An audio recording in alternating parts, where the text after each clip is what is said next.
Oh, hi. Here I am. Tarot and Tea Tuesday. Much better camera today. Hello, hello. Um, been having issues with my internet, so if it drops in and out, I apologize. But most of it's ranting and raving anyway. Here we are. The moon's coming, I think, last quarter at the moment, and we're moving towards the Chinese New Year. And um, yeah, looking forward to it. I think it's going to be Year of the Snake. Yeah, Year of the Snake. I want to look more into that because, yeah, anything that's to do with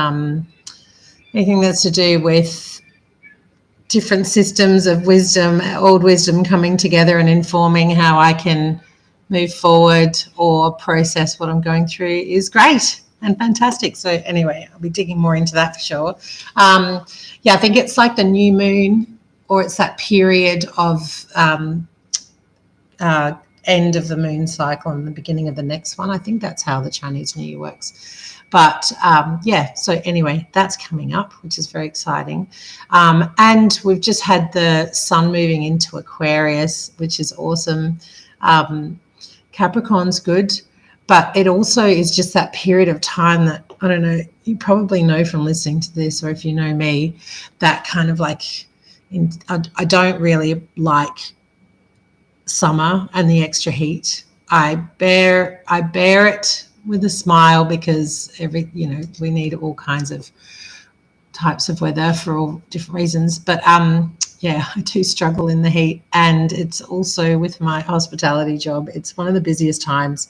So there's also that. I feel like my endurance is tested and my resilience is tested. And also I've done summer school in my master's. So it's been a very intense time. So when the sun tipped over into Aquarius, and Capricorn brings that kind of like practical, heavy, I have higher expectations of myself, I think, during the Capricorn sun, midsummer, all of that kind of vibe makes me expect more of myself, which is good because it pushes and drives me. But then it's almost like when sun shifts into Aquarius, I'm like, okay, cool. Now I can just sit back a bit and sort of shift into more of a, let me see what is going on and how I can be different to what's going on, or how can I challenge what's around me instead of how can I stay on top of what's around me. And I love that Aquarian vibe, and I love that about the Aquarians in my life. You help me to see the world in a different way. I'm also an air sign, and they're an air sign, so I find I can communicate really well with Aquarian people, or with the sun in Aquarius, and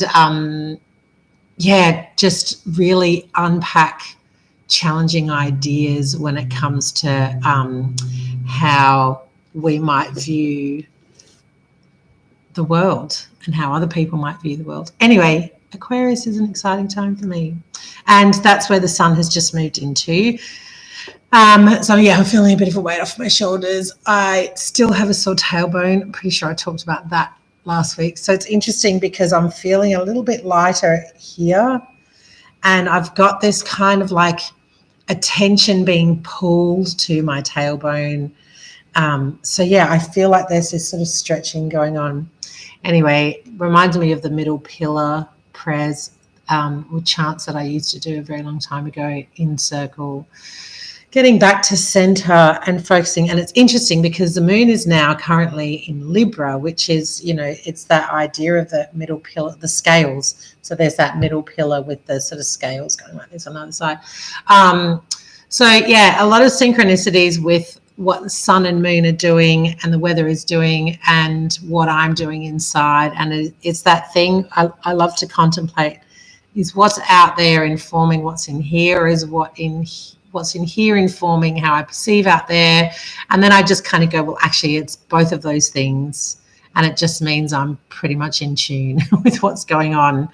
I don't know, it's a bit like, I remember when my kids were younger and when I was a kid too, and we had fish tanks, not like, it wasn't that serious, but it was one of those things where, I don't know, we just had that experience of looking after fish for a while, and you'd get the fish and it would be in the water from the tank that it was living in a bag, and you'd put that bag into the new tank and let the temperatures kind of acclimatize. I feel like when at the moment I'm like where I'm at, I've acclimatized to the temperature around me, if you know what I mean. I don't feel like the shock of what's going on outside of me and what's going on inside of me meeting. There's a pretty smooth transition there. So anyway, whatever is going on is working for me, even though I've had my resilience and my endurance tested.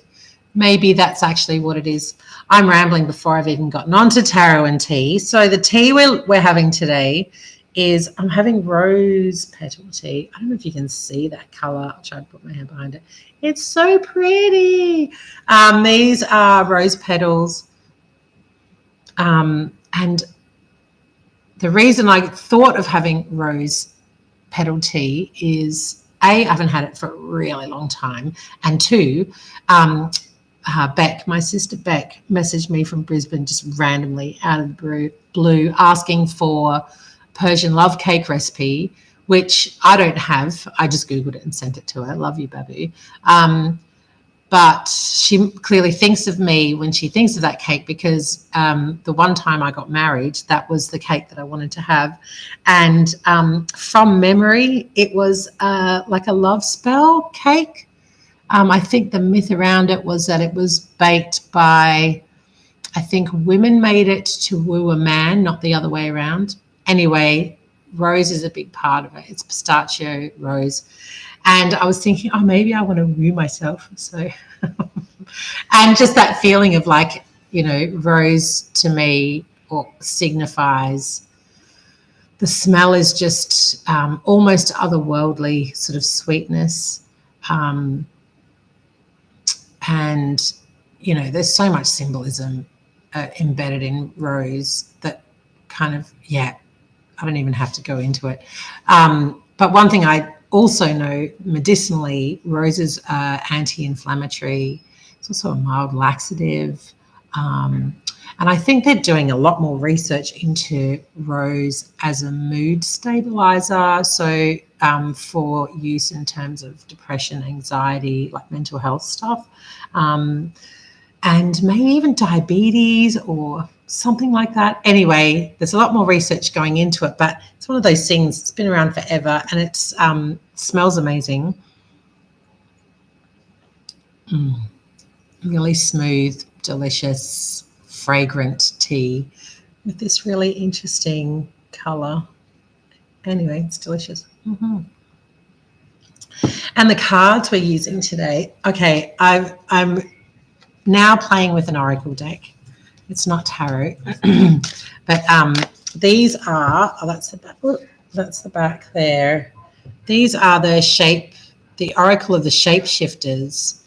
Lucy Cavendish is an incredible woman who understands mythology and symbolism and magic in a way that really speaks to me, and I've admired her work. I think since my early 30s, when I first discovered her in my wanderings around bookshops. But she has an amazing body of work, does a lot of oracle cards. And in this deck, she's working with the artist Jasmine Beckett Smith. I'm pretty Jasmine Beckett Griffith. I'm pretty sure she has done a few different decks with her. So these are all, the Big Eye. What was that? That artist I was talking about a little while ago that a friend recommended, the big-eyed ones. But anyway, this is Jasmine Beckett Griffith does these big-eyed pictures, and these are all with animals. Beautiful cards. Really, they remind me a little bit of anime and the Big Eye stuff. I can't remember that artist's name now, but anyway, they're beautiful cards. So, given all of this stuff, let's pull a card. So I didn't get any questions. I feel I've been a bit out of, so it's going to be about me, everyone. well, and just the vibe that I'm feeling around. I feel this, there's this kind of like shift coming up with the Chinese New Year, and also people going back to school after being on school holidays, people going back to work after being on holidays. This sort of like, I don't know, the end of Capricorn sort of brings that back to earth grounding kind of vibe in my local area. Don't know what's going on wherever y'all are, but I want to look into maybe a card to just help carry me through the last quarter of this moon and going towards not only a new moon, but also the Chinese New Year. Just some inspiration around that would be really good.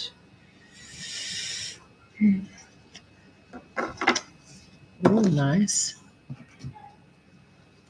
Oh, cool. Okay, sorry. We got this card. I haven't played with these in ages. And it's the mermaid and the turtle woman. So, see that there. The little blurb underneath says, an elder will teach you. So this is interesting for a couple of reasons for me personally. One of them is that my ancestry on my mother's side, the story of our ancestry is that we come from mermaids. We are descended from mer people. In the north, we're from islands north of Papua New Guinea. So yeah, that's interesting, and that it's talking about an elder will teach you makes me think of reaching out to some of my elders on my mother's side, although there's not that many left. But yes, reaching out, if not to the elders, and just to my sisters and cousins on that side, and reconnect with that lineage for me. And also the other thing is I had a friend come and visit yesterday, and his wife is also from PNG. So I was having a lot of conversations around Papua New Guinea and culture, and bringing up kids in Australia and trying to remind them of their culture. So anyway, that's why it's interesting for me. But the thing that I love about the mermaid thing is that it's kind of, okay, so first of all, from what I can gather, it spans pretty much any mythology that evolved near big bodies of water, not even the ocean, but just like big bodies of water. And it's this thing of like this luring presence that comes out of water, and like, so when I think of water, I think of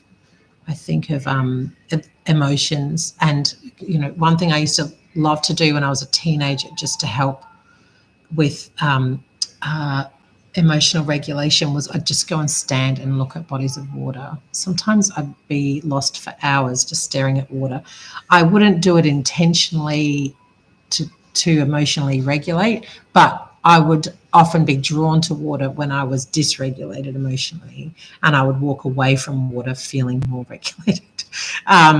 So it was just a habit I got into. But one thing about that was just staring into it, and the amount of like imagination that wells up in yourself, and understanding of self, understanding of how you think, what your dreams are, by getting lost in that watery space. Because there's no, like, when you look at a landscape, because I do the same thing in forest, but it elicits a very different response inside of me. So if I go and stand in a forest and stare out, I am building stories from what I can see outside of me. So I'm like, oh, wow, look at that tree. I wonder why it grew that way. Oh, that's because there's that tree over there. And, oh, that's the kind of tree that does this. And like, there's this sort of like communication between what I'm seeing and this kind of like frontal lobe part of my brain, or primary attention, that is linking what I'm seeing to what I know on that cognitive primary attention kind of level. But when I'm looking at water, the shapes are not, there's shapes there and there's movement there, but they're not the kinds of shapes and movement that trigger normal cognitive thought processes. They seem to like reach an unconscious part of myself. And so that means the thoughts that are drifting from that, the feedback that I'm getting from myself, from the visual image of looking at water, is something that's deeper inside of me that I don't often tap into. I get a similar thing when I look at the